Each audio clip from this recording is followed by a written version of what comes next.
إن الحمد لله نحمده تعالى ونستعينه ونستغفره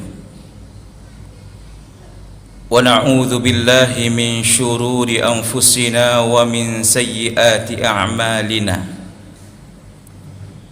من يهده الله فلا مضل له ومن يضلل فلا هادي له أشهد أن لا إله إلا الله وحده لا شريك له وأشهد أن محمدا عبده ورسوله يقول الله عز وجل في القرآن الكريم يا أيها الذين آمنوا اتقوا الله حق تقاته ولا تموتن إلا وأنتم مسلمون يا أيها الناس اتقوا ربكم الذي خلقكم من نفس واحدة وخلق منها زوجها وبث منهما رجالا كثيرا ونساء واتقوا الله الذي تساءلون به والأرحام إن الله كان عليكم رقيبا يا أيها الذين آمنوا اتقوا الله وقولوا قولا سديدا يصلح لكم أعمالكم ويغفر لكم ذنوبكم ومن يطع الله ورسوله فقد فاز فوزا عظيما أما بعد فإن أصدق الحديث كتاب الله sesungguhnya sejujur ucapan itu adalah kata Allah, firman Allah. Wa khairal hadi hadi Muhammadin sallallahu alaihi wasallam, dan sebaik petunjuk itu adalah petunjuk Nabi Muhammad sallallahu alaihi wasallam. Wa syarrul umuri muhdatsatuha, dan seburuk-buruk perkara itu adalah mengadakan urusan baru dalam agama. Wa kullu muhdatsatin bid'ah, dan setiap perkara baru dalam agama itu adalah bid'ah. Wa kullu bid'atin dhalalah, dan setiap bid'ah itu adalah kesesatan. Wa kullu dhalalatin finnar, dan setiap kesesatan itu tempatnya di dalam neraka. Ma'asyiral muslimin, sidang jamaah Jumat yang dimuliakan Allah Subhanahu wa taala. Para ulama kita telah mengatakan bahwasannya secara garis besar Al-Quranul Karim membahas tentang 3 pembahasan. Sepertiganya berbicara tentang masalah tauhid, sepertiga berbicara tentang masalah hukum-hukum, dan sepertiganya lagi berbicara tentang masalah kisah-kisah. Maka di antara kisah yang sangat banyak Allah Subhanahu wa taala sebutkan di dalam Al-Qur'anul Karim adalah kisah tentang Bani Israel, kisah tentang orang-orang Yahudi.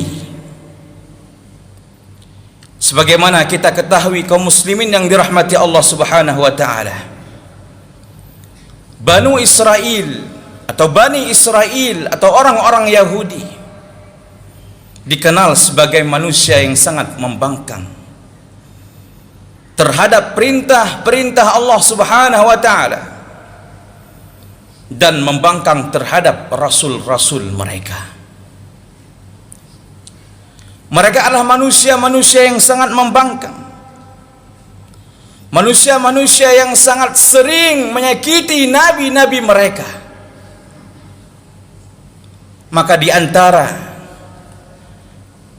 nabi dan rasul yang sangat banyak disakiti oleh mereka adalah Nabiullah Musa alaihi salam. Nabi Musa alaihi salam telah banyak mendapatkan berbagai macam perlakuan yang tidak baik dari Bani Israel,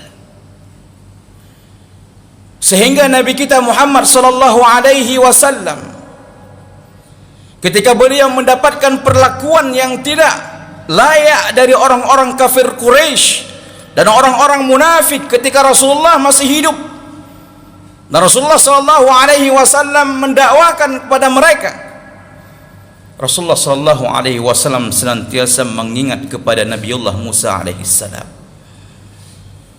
Sampai-sampai Rasul sallallahu alaihi wasallam bersabda, rahimahullahu akhi Musa, laqad udhiya akthara min hadha. Semoga Allah merahmati saudaraku Musa, sungguh ia telah disakiti oleh Bani Israel lebih daripada ini. Rasulullah menghibur dirinya dengan mengingat Nabi Musa alaihi salam. Ma'asyiral muslimin sedang jamaah Jumat yang dimuliakan Allah Subhanahu wa taala, salah satu kisah yang Allah Subhanahu wa taala abadikan di dalam Al-Qur'anul Karim, yang ini menjadi pelajaran untuk kita semuanya jemaah dimuliakan Allah, terdapat di dalam surah Al-Baqarah ayat 65 dan 66. Allah Subhanahu wa taala berfirman, وَلَقَدْ عَلِمْتُمُ الَّذِينَ اعْتَدَوْا مِنْكُمْ فِي السَّبْتِ فَقُلْنَا لَهُمْ كُونُوا قِرَدَةً خَاسِئِينَ. Dan kalian dan kamu telah mengetahui tentang orang-orang yang melakukan pelanggaran pada hari Sabtu dari golongan mereka, dan kami katakan kepada mereka, kunu qiradatan khasiin, jadilah kalian itu kera-kera, monyet-monyet yang hina. Faja'alnaha nakalan lima baina yadayha wa ma khalfaha wa mau'izatan lil muttaqin. Dan kami jadikan itu sebagai pelajaran, sebagai peringatan kepada orang-orang yang ada di masa itu dan orang-orang yang datang di kemudian hari, dan menjadi peringatan dan pelajaran bagi orang-orang yang bertakwa. Tentang kisah ini jemaah dimuliakan Allah Subhanahu wa taala, Rasulullah sallallahu alaihi wasallam telah menyebutkan di dalam hadisnya. Kata Rasul sallallahu alaihi wasallam berdasarkan makna dalam hadis, sebenarnya setiap umat itu disyariatkan kepada mereka untuk beribadah pada hari Jumat. Jadi hari Jumat itu bukan hanya perintah untuk beribadah khusus untuk umat Muhammad, tapi umat-umat sebelum Muhammad pun diperintahkan untuk beribadah kepada Allah pada hari Jumat, termasuk kepada Banu Israel. Akan tetapi mereka membangkang, mereka menggunakan logika mereka, menggunakan akal mereka untuk membantah perintah Allah dan perintah Rasul mereka. Dan mereka mengatakan Allah telah menciptakan langit dan bumi memulainya pada hari Ahad, kemudian Allah selesaikan pada hari Jumat. Dan Allah, mereka menuduh Allah. Ingat, inilah keburukan mereka itu. Mereka menuduh Allah Subhanahu wa taala hari Sabtu sebagai hari istirahat bagi Allah. Wal'iyadu billah. Allah bantah dalam Al-Quran terhadap apa yang mereka lakukan di dalam surah Qaf ayat 36. Walaqad khalaqnas samawati wal arda wama bainahuma fi sittati ayyam wama massana min lughub. Telah kami ciptakan langit dan bumi dan apa di antara keduanya dalam 6 masa, dan kami tidak merasakan kelelahan sedikit pun, kata Allah. Tapi mereka menuduh Allah beristirahat pada hari Sabtu. Maka mereka meminta kepada Allah Subhanahu wa taala agar untuk digantikan hari Jumat dengan hari Sabtu lewat nabi mereka. Maka Allah pun mengabulkan. Allah berikan kepada mereka hari Sabtu sebagai hari untuk beribadah, karena mereka membangkang kepada Allah. Allah berikan kepada mereka, dan Allah beratkan kepada mereka pada hari Sabtu itu. Allah larang mereka untuk berniaga hari Sabtu. Allah larang kepada mereka bercocok tanam. Allah larang kepada mereka untuk pergi ke laut mencari ikan pada hari itu. Dicoba oleh Allah mereka itu. Allah ceritakan di dalam surah Al-A'raf ayat 163. Nanti jemaah bisa baca sendiri. Allah coba terutama kepada Bani Israel yang tinggal di daerah pesisir dekat laut. Allah coba mereka pada hari Sabtu. Allah Subhanahu wa taala menjadikan laut itu penuh dengan ikan-ikan yang luar biasa. Ikan-ikan yang gemuk, ikan-ikan yang begitu menggiurkan. Allah coba mereka. Akan tapi sudah ada larangan tadi, mereka meminta hari Sabtu sebagai hari untuk fokus beribadah, untuk tidak bekerja. Allah kirimkan ikan-ikan itu. Khusus hari Sabtu datang ikan itu. Ketika datang di sore hari, ikan pergi, dan Sabtu depan dia datang kembali. Itulah Bani Israel, mereka pembangkang. Akhirnya mereka membuat makar, membuat hilah, membuat tipu daya, ingin menipu Allah Subhanahu wa taala, membohongi Allah Subhanahu wa taala. Ketika hari Sabtu datang ikan yang banyak, mereka tidak menangkap ikan. Akan tapi mereka mengambil, yaitu hanya meletakkan, yaitu tempat penangkapan, tidak mengambilnya. Meletakkan tempat penangkapan, tapi tidak mengambilnya ke darat. Mereka mengambilnya nanti pada hari Minggu. Maka Allah murka kepada mereka. Dan Allah Subhanahu wa taala katakan, kunu qiradatan khasiin. Jadilah kalian kera yang hina. Allah kutuk mereka. Kata para ulama tafsir, itu ada 2 penafsiran. Jadilah kalian kera yang hina. Pendapat yang pertama mengatakan mereka itu benar-benar diubah wujud mereka seperti wujudnya kera, dan mereka dibiarkan hidup selama 3 hari dalam keadaan wujud menjadi kera, kemudian dihancurkan oleh Allah Subhanahu wa taala. Disebutkan di dalam kitab tafsir Ibnu Katsir rahimahullah. Pendapat yang kedua mengatakan hati mereka diubah bagaikan hatinya kera. Allah membuat hati mereka bagaikan hati kera, membuat perangai mereka, perilaku mereka, karakter mereka seperti karakternya kera, seperti karakternya monyet. Hati mereka keras. Kaum muslimin yang dirahmati Allah Subhanahu wa taala, apa yang kita ingin sampaikan pada hari ini? Ini adalah menjadi pelajaran untuk kita semuanya yang hadir di rumah Allah yang mulia ini, ataupun yang mendengar khutbah ini pada hari ini. Bagi kita yang masih menganggap hari Jumat itu sebagai hari biasa,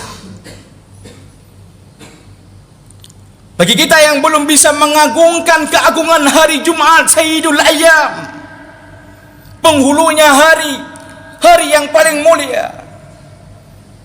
Banyak kita lihat hari ini kaum muslimin menganggap hari Jumat itu adalah sebagai hari biasa.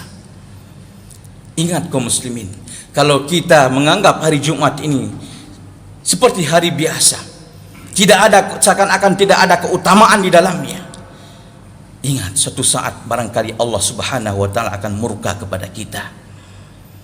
Allah Subhanahu wa taala akan mengutuk kita. Bisa saja Allah Subhanahu wa taala akan merubah wujud kita, ataupun Allah akan mengeraskan hati kita bagaikan hati kera. Maka kita hari ini perlu kita perhatikan tentang keutamaan hari Jumat. Perlu kita mempelajari, menuntut ilmu tentang masalah apa keutamaan hari Jumat, amalan apa yang diperintahkan kepada kita, apa adab-adabnya. Maka pada hari yang mulia ini saya akan menyampaikan sedikit beberapa amalan dan adab yang perlu kita perhatikan pada hari Jumat, supaya kita benar-benar menta'zimkan hari Jumat dan tidak seperti orang-orang Bani Israel, orang-orang Yahudi yang melecehkan hari kebesaran mereka. Yang pertama, amalan yang perlu kita lakukan ketika kita berada di pagi hari Jumat, ketika kita sholat subuh, disunnahkan kepada kita pada rakaat yang pertama untuk membaca surat As-Sajdah. Rakaat yang kedua membaca surah Al-Insan. Dan juga disunahkan kepada kita untuk membaca surah Al-Kahfi pada hari Jumat. Disunahkan kepada kita untuk memperbanyakkan solawat kepada Rasul sallallahu alaihi wasallam pada hari Jumat. Kata Rasul sallallahu alaihi wasallam, "Man shalla alayya yaumal jum'ah wa lailatal jum'ah." Barang siapa yang salawat kepadaku pada hari Jumat dan malam Jumat, satu salawat dibalas oleh Allah dengan 10 salawat. Juga amalan yang disunahkan kepada kita pada hari Jumat untuk memperbanyakkan doa. Kata para ulama, doa karena pada hari Jumat adalah hari yang paling mustajabah doa. Ada yang mengatakan di saat khatib naik di atas mimbar sampai khatib turun. Ada yang mengatakan ini pendapat yang kuat setelah salat asar hingga sebelum masuknya waktu maghrib. Waktu itu kita berdoa kepada Allah Subhanahu wa taala. Kemudian disunahkan kepada kita bagi yang menghadiri Jumat ketika datang masuk ke dalam masjid untuk salat tahiyatul masjid, jangan langsung duduk. Kemudian setelah kita salat Jumat disunahkan kita untuk melakukan salat sunnah.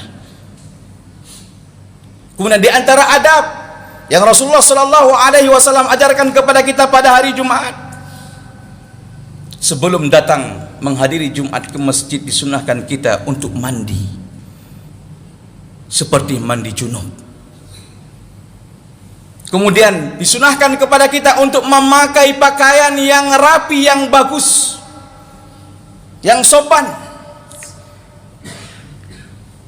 Kalau bisa memakai pakaian warna yang dicintai oleh Rasul sallallahu alaihi wasallam, yaitu warna putih. Kemudian jemaah dimuliakan Allah Subhanahu wa taala, disunnahkan kepada kita untuk memakai wangi-wangian supaya tidak terganggu orang di samping kita dengan bau yang keluar dari badan kita. Disunahkan kepada kita ketika kita duduk sampai ke masjid, duduk mendengarkan khutbah dengan baik, diam dan tidak berbicara. Karena barang siapa yang berbicara dan mengatakan kepada saudaranya diamlah sedangkan khatib sedang berkhutbah, maka Jumatnya dianggap gugur. Dan disunahkan ketika datang ke masjid pada hari Jumat untuk mendekati khatib dan imam, langsung memenuhi saf yang pertama, kedua, ketiga dan seterusnya. Kaum muslimin yang dirahmati Allah Subhanahu wa taala, ini salah satu cara kita mengagungkan hari Jumat, memperhatikan amalan-amalan apa yang diperintahkan kepada kita oleh Allah dan Rasul, dan adab-adab yang diajarkan kepada kita. Fa'tabiru ya ulil albab la'allakum turhamun. Aqulu qawli hadza wa astaghfirullah li wa lakum wa li sa'iril muslimin fastaghfiruhu innahu wal ghafurur rahim.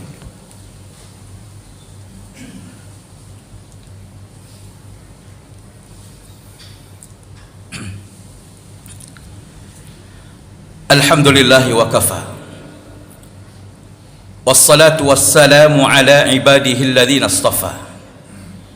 Asyhadu an la ilaha illallah wahdahu la syarika lah, wa asyhadu anna Muhammadan abduhu wa rasuluh. Ya ayuhan nas, usi nafsi wa iyyakum bitaqwallah faqad fazal muttaqun. Ittaqullaha haqqa tuqatih wa la tamutunna illa wa antum muslimun. Kemudian jemaah dimuliakan Allah Subhanahu wa taala, yang perlu kita ketahui, ada beberapa bentuk pelecehan terhadap keutamaan atau kebesaran hari Jumat yang harus kita hindari. Yang pertama adalah meninggalkan salat Jumat, tidak menghadiri salat Jumat. Itu adalah salah satu bentuk pelecehan terhadap keagungan hari Jumat. Maka kalau kita perhatikan hadis Rasul sallallahu alaihi wasallam, Rasulullah sallallahu alaihi wasallam bersabda dalam banyak hadisnya, barang siapa yang meninggalkan Jumat 3 kali tahawunan, karena ia meremehkan Jumat itu, maka Allah Subhanahu wa taala menutup hatinya, mengunci hatinya. Dalam hadis yang lainnya, barang siapa yang meninggalkan Jumat 3 kali min ghairi darurah, tanpa ada keadaan darurat, Allah mengunci hatinya. Kata para ulama, mengunci hatinya, dibuatkan hatinya menjadi hati yang mati, tertutup dari hidayah, dan menjadi hati seperti hatinya orang munafik. Dalam hadis yang lainnya, Rasulullah SAW mengatakan, barang siapa yang meninggalkan Jumat 3 kali tanpa udzur, bi ghairi udzrin, fahuwa munafik, dia adalah orang munafik. Dalam hadis yang lainnya, barang siapa yang meninggalkan Jumat 3 kali berturut-turut, kata Rasulullah SAW, faqad nabadal Islam wara'a dhahri, ia telah melemparkan Islam di belakang punggungnya. Syekh Abdul Aziz bin Baz rahimahullahu ta'ala mengatakan, barang siapa yang meninggalkan salat Jumat, maka ia berada di dalam bahaya besar. Sebagian para ahlul ilmi mengatakan, barang siapa yang meninggalkan salat Jumat secara sengaja, maka ia telah menjadi orang kafir murtad. Maka hati-hatilah jemaah dimuliakan Allah Subhanahu wa taala. Hati-hatilah. Maka marilah kita menjaga diri kita, mengajak saudara-saudara kita yang belum mendapat hidayah untuk hadir menuju ke rumah Allah, untuk melakukan salat Jumat, yang mereka beragama Islam. Kita ajak mereka, kita doakan mereka agar diberikan hidayah dan menuju ke rumah Allah untuk melaksanakan salat Jumat, supaya mereka tidak dikutuk oleh Allah Subhanahu wa taala sebagaimana Allah mengutuk Bani Israel menjadi monyet, menjadi kera. Innallaha wa malaikatahu yusalluna 'alan nabi ya ayyuhalladzina amanu sallu 'alaihi wa sallimu taslima.